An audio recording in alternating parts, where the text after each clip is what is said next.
My name's Stepsbasic? Yes. Jesus Christ. Oh my god, I'll get this right one day. 3, 2, 1.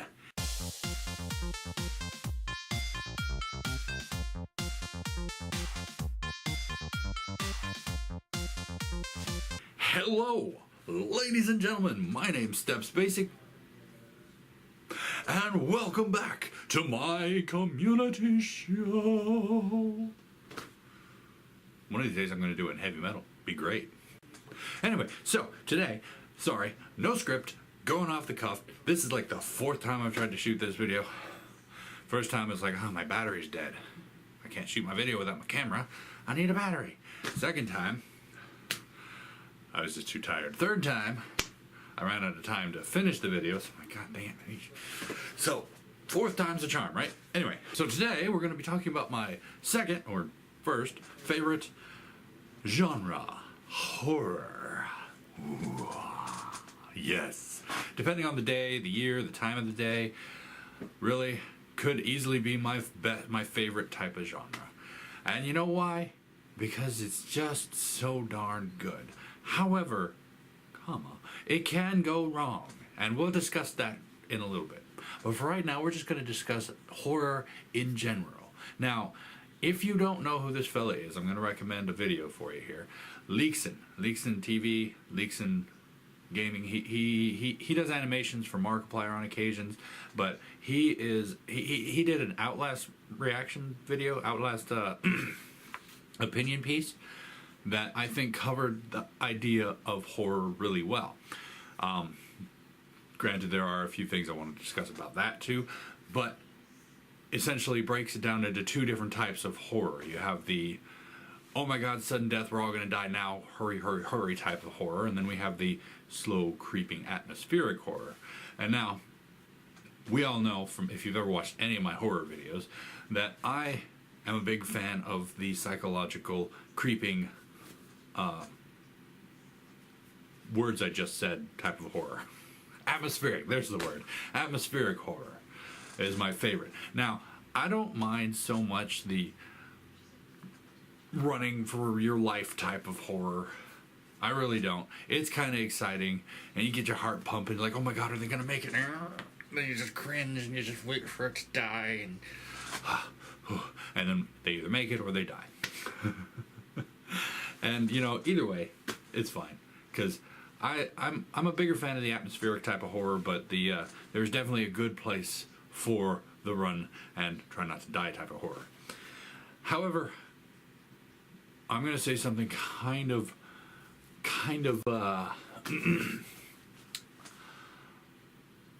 controversial right now.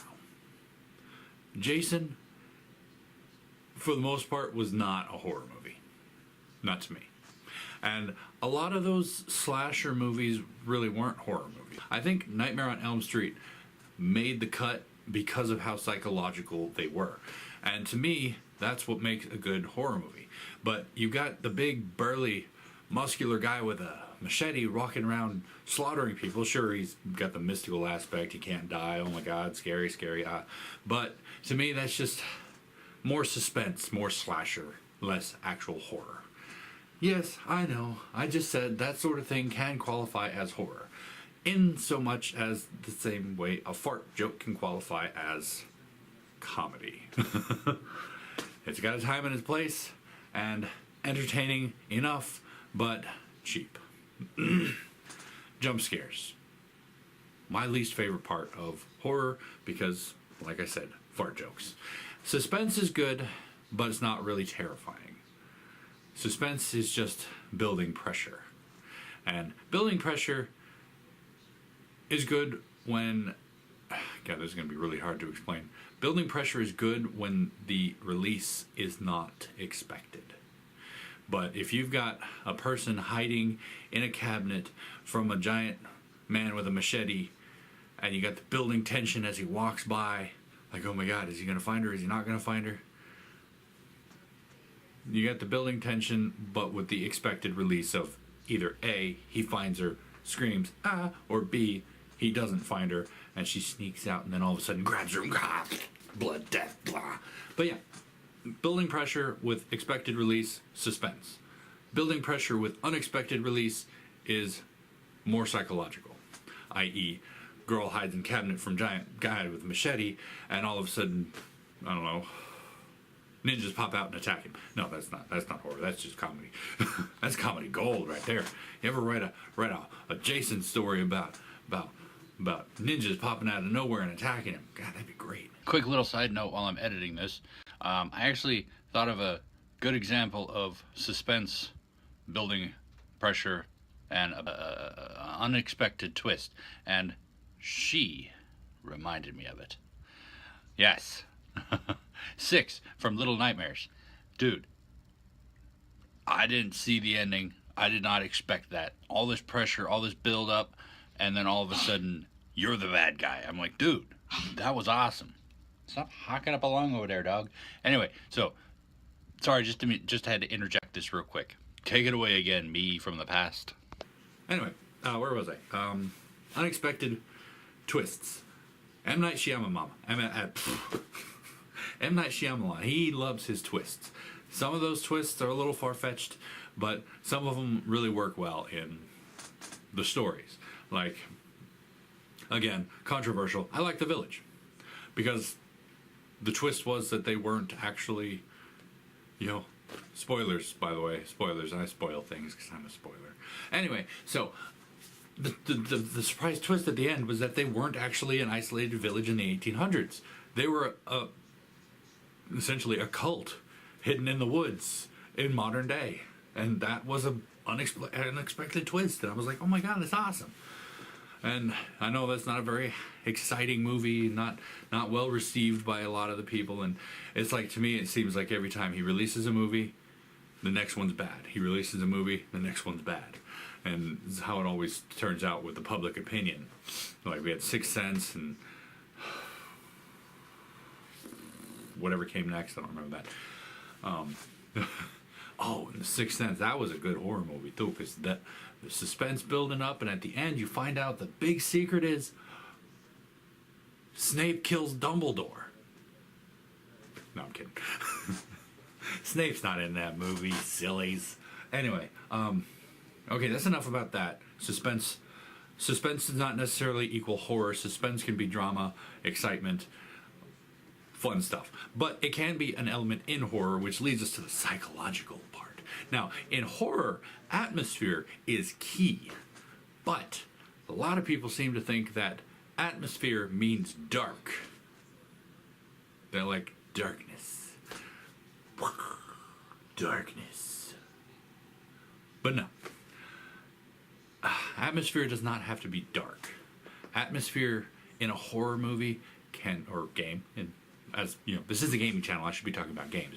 Anyway, atmosphere in a horror scenario should be creepy. Creepy does not mean dark. Some people aren't afraid of the dark. Some people are. And you know what? That plays really well. But you're playing on people's nyctophobia. Play on that aspect from people, you won't hit everybody. It's like putting scarecrows in a horror movie. Some people are afraid of scarecrows. Some people are not. However, if you can take a not necessarily widespread horror, phobia, what have you, and make everyone feel creeped out by it, now that is an accomplishment. Now, in my life, I have been a big fan of such horror novelists as R.L. Stine, Stephen King, a good number of movie people like Wes Craven. Wes Craven did well. John Carpenter, he's more on the action side of the horror genre. And he's good. Gory, but good. And, oh my God. Blessed be the passing of this great man. But the Of the Dead series, man, Night of the Living Dead, Day of the Dead, Dawn of the Dead, are still staples in my collection. You know, I've ever since those movies, man, Romero just established a universe that is not only scary but appealing at the same time. You know, you've got the hopelessness of humanity. You've got the hopelessness of the situation. You have death all around you. You have people dying. You have zombies. And you have people just struggling to live. And now that, masterful horror right there. Another quick interjection. What I meant to say was not appealing, but believable. Like, this could actually happen sort of deal. Not like I want to actually live there, but like this could actually happen. Anyway, back to me. Because it has the atmosphere, it has the intense suspense, the drama, the running. You could die at any minute. You never know what's going to happen. These zombies could get through that door. That zombie just bit that girl, but she didn't tell anybody. Surprise. You might want to go watch them. Night of the Living Dead. George Romero. May he rest in peace. May he rest in pieces. No, really. It's a great loss to the creative community to see George Romero die. But alas, he was on there in years, and it was bound to happen eventually. Anyway, what can I think of? Like, I loved the Outlast series, and a lot of Outlast relied heavily on the run for your life type of horror. But they did have certain situations, like I said, Lixon's version of, or Lixon's opinion piece on Outlast 2 was definitely a good one, because the psychological aspect was there. And if you read all of the notes, you'll start to feel the psychological part. And, you know, you're walking through the hallways and you hear people whispering and you see the shadows. And that was great. That's psychological. It's playing on your mind. Now, Outlast 1 didn't do it nearly as well as Outlast 2 does it, because they really start throwing you around in places. Although I haven't beaten it yet, so I'm not gonna be able to spoil that for me. But it was entertaining. So far, it's been entertaining, and feels like they're playing a little bit too much on the ick factor. And yes, ick factor can be a useful tool in horror as well. Resident Evil 7 was a good example of that, when you go into the house and you got goopy stuff and bugs, and nobody really likes bugs. Everybody gets the creepy crawlies from bugs, and ugh, bugs are gross. I think that's about all I can ramble about for this episode. I love horror. And literally, if I go to sit down for a movie and I don't know what to watch, I'm going to pick a horror movie. I will very rarely pick any other type of movie.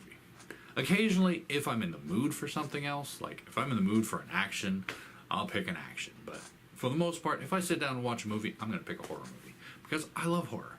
I don't know what it is. It's some sort of a visceral reaction that I just love it. Anyway, that's enough out of me. I'm rambling too much. Thank you guys so much for watching this episode. If you enjoyed it, please go and poke that like button.